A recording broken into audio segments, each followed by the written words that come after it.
Pengendalian material dan limbah B3. Material B3 adalah bahan yang karena sifat dan konsentrasinya berbahaya untuk manusia dan makhluk hidup lainnya. Limbah B3 adalah sisa dari material B3.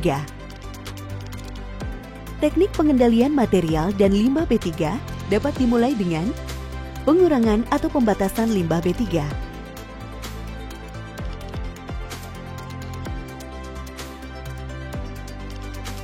Dapat dilakukan dengan cara pengurangan sumbernya,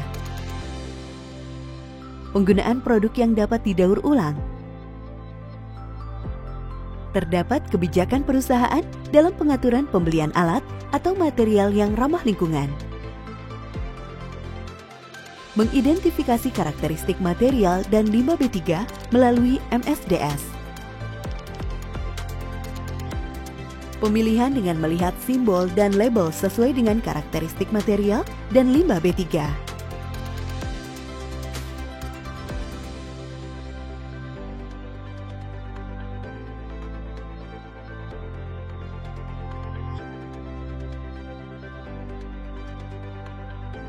Pengemasan B3 dan limbah B3. Mengetahui karakteristik B3 dan limbah B3. Kemasan dalam kondisi baik, tidak bocor, dan tidak berkarat. Bahan kemasan tidak bereaksi dengan bahan atau limbah B3. Bahan dan limbah B3 dipisah sesuai jenisnya. Harus mempertimbangkan volume B3 dan limbah B3 dan lama penyimpanannya. Harus diberi label penandaan kemasan kosong dan label petunjuk tutup kemasan. Tempat penyimpanan material dan limbah B3 harus memenuhi beberapa kriteria seperti lantai kedap air, memiliki saluran air yang baik untuk menyalurkan air limbah dari sisa pencucian material B3, permukaan lantai dan dinding menggunakan bahan yang mudah dibersihkan, aman dan dapat dikunci. Selain itu, untuk mencegah hal-hal yang tidak diinginkan, pencahayaan dan ventilasi harus baik.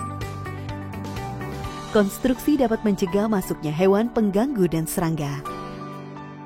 B3 sesuai masa kadaluarsanya. Jika melebihi masa itu, dikategorikan limbah B3. Limbah B3 maksimal 90 hari pada tempat penyimpanan sementara atau TPS yang berizin.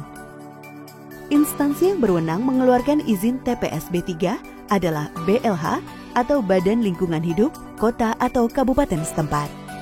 Tempat penyimpanan sementara juga harus dilengkapi dengan peralatan dan sistem pemadam kebakaran, pagar pengaman, pembangkit listrik cadangan, fasilitas pertolongan pertama, peralatan komunikasi, gudang tempat penyimpanan peralatan dan perlengkapan, pintu darurat, alat tanda bahaya,